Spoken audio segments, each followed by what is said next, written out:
Hello, I'm Jesus Lizama, and I'm going to talk about the nostalgic allure of synthwave and cyberpunk era. So we know this movement started about the mid 2000s, but has its core on the 80s sci-fi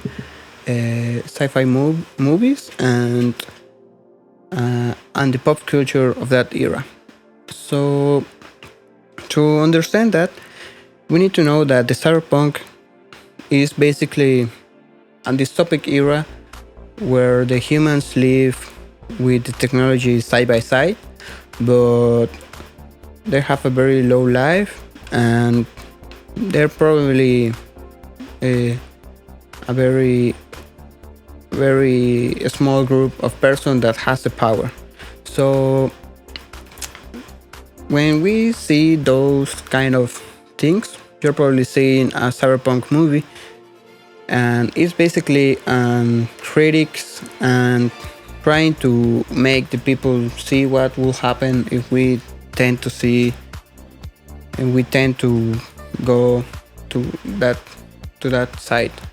So basically, the economics and the politics are represented with a very large sector of the population that has a very low life, and they tend to live in the moment. So,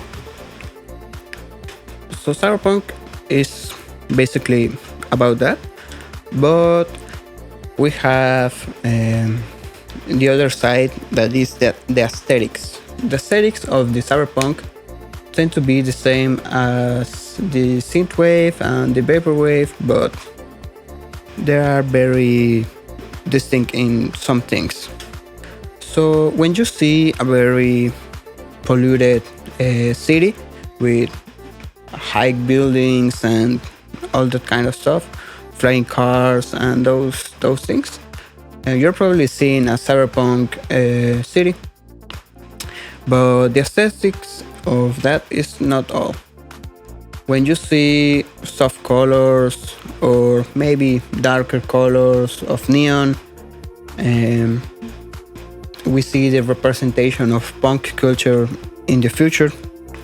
You're probably gonna feel like nostalgia. Even if you didn't live in that era, you're going to feel kind of nostalgic about it.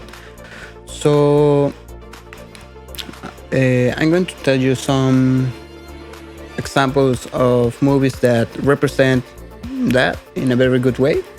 So, for example, Akira is an Japanese anime that represents that in a very old-fashioned way. Terminator is a cyberpunk dystopia. Altered Carbon, a Netflix series. Tron, Blade Runner, Mad Max, and those kind of movies tend to tell us that the future we know could be like that. But in the other side, we have the synthwave and the vaporwave movement, and those are very matched between them. But those movements tend to go more to the music and not to the representation as it is. For example, we know that there are a very good amount of producers that try to recreate the sounds of the 80s, but in a futuristic way. So, for example, when you see a music video about driving in the highway with purple lights in the sky and very heavily synthesized pads and things like that, you probably listen to synthwave music. But the background of this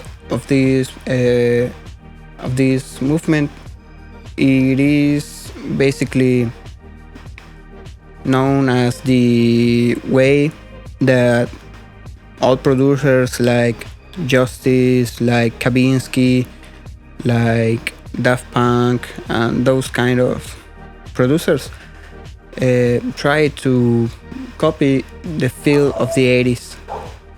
So there is a very good example of what I'm trying to say. For example, when you hear the home resonance song, you're probably hearing that evokes a feeling inside of you. So you feel like you're on the highway driving, or you feel like you are in a very neon type city walking by the rain. And it's pretty interesting to see what this kind of music makes us feel. So for example, I didn't live in that era, and when I feel those kind of music, I tend to feel like I belong to that era, even if I didn't live that. So I think it's very interesting to appreciate that the way our culture is made tends us to make feel that certain sounds, certain aesthetics, certain ways of looking at things evokes a period of time that it is mindset to that. So that's it for today. I hope you like it. So please leave a like and subscribe.